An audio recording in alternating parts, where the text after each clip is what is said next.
Hi friends, welcome to my channel. Okay friends, ఈరోజు కార్తీక దీపం సీరియల్లో ఏమవుతుందో తెలుసుకుందామా? అంతకుముందు చిన్న రిక్వెస్ట్ ఫ్రెండ్స్, నా ఛానల్ని ఫస్ట్ టైం చూస్తున్నట్లయితే సబ్స్క్రైబ్ చేసుకొని పక్కనే ఉన్న బెల్ ఐకాన్ని క్లిక్ చేయండి.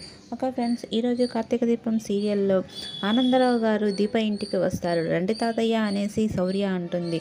ఇప్పుడే వచ్చారా మామయ్య అనేసి అడుగుతుంది దీప. అవునమ్మా, ఇక్కడ ఎయిర్పోర్ట్ నుంచి ఇక్కడికే వచ్చేస్తున్నాను, ఇంకా ఇంటికి కూడా వెళ్ళలేదు అనేసి అంటారు ఆనందరావు గారు. ఎక్కడికి రౌడీ బయలుదేరారు, డిస్కౌంట్ సేల్ అంటున్నారు ఏంటి అనేసి అడుగుతాడు ఆనందరావు గారు.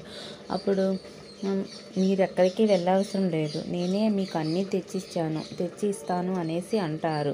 మీకెందుకు మావయ్య శ్రమ అనేసి అంటారు. ఇవ్వాలమ్మా, ఇవ్వాలి, ఇప్పుడు దాకా ఏమీ ఇవ్వలేదు, ఇక నుంచి నేనే అన్నీ తెచ్చిస్తాను, మీరు ఎక్కడికి వెళ్ళాల్సిన అవసరం లేదు అనేసి ఆనందరావు గారు అంటారు. కట్ చేస్తే డాక్టర్ బాబు మౌనితో మాట్లాడుకుంటూ ఉంటారు. కార్తీక్ నిన్ను ఒకటి అడగాలి అనుకుంటున్నాను అనేసి మౌనిత అంటుంది. ఏంటి మౌనిత అనేసి అంటాడు డాక్టర్ బాబు. అప్పుడు మౌనిత, నీకు దీప అంటే ఇష్టమా అనేసి అడుగుతుంది. అప్పుడు కార్తీక్ నాకు ఇష్టం లేదు అనేసి అంటాడు.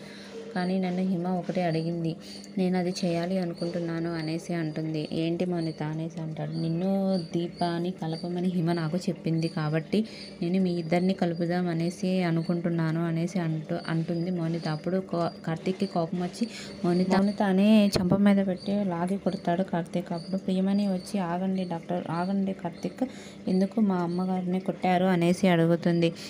మీరు ఏమి హక్కుందని కొట్టారు మీకు అనేసి ప్రియమణి అడుగుతుంది. ఊరుకో ప్రియమణి అనేసి మౌనిత అంటుంది. సరేలే కార్తీక్, మీ అమ్మ కొట్టింది, దీప కొట్టింది, నువ్వు ఒక్కడవే మిగిలిపోయావు అనుకున్నాను, కానీ నువ్వు కూడా కొట్టావుగా అనేసి మౌనిత అంటుంది.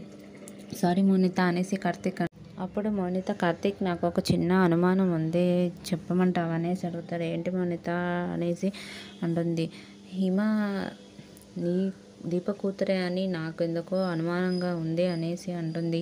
అప్పుడు దీపే ఒకసారి చెప్పింది నాకు ఇద్దరు కూతుర్లు అనేసి, కానీ ఒక కూతురు గురించే మాట్లాడుతుంది, కానీ ఇంకో కూతురు గురించి మాట్లాడటం లేదు. అంటే హిమ శౌర్య ఇద్దరు దీప కూతుర్లనేమో అనేసి నాకు అనుమానంగా ఉంది అంటుంది. అప్పుడు కార్తీక్ హిమ ప్రవర్తన గురించి ఆలోచించుకుంటూ ఉంటాడు.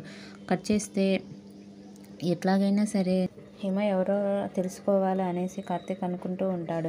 కానీ హిమ నిజంగా దీప కూతురు అయితే నేను హిమని వదిలిపెట్టి ఉండగలనా అనేసి ఆలోచిస్తూ ఉంటాడు. మౌనితకు ఫోన్ చేసి, మౌనిత నిజంగా దీప కూతురు అయితే నేను ఎలా ఉండగలను అనేసి అడుగుతాడు. కట్ చేస్తే ఆనందరావు గారు ఇంటికి వెళ్తారు, అందరికీ సర్ప్రైజ్ ఇస్తారు. ఓకే ఫ్రెండ్స్, ఈరోజు ఎపిసోడ్ ఇది. నెక్స్ట్ ఎపిసోడ్ కోసం వెయిట్ చేయండి. Bye friends.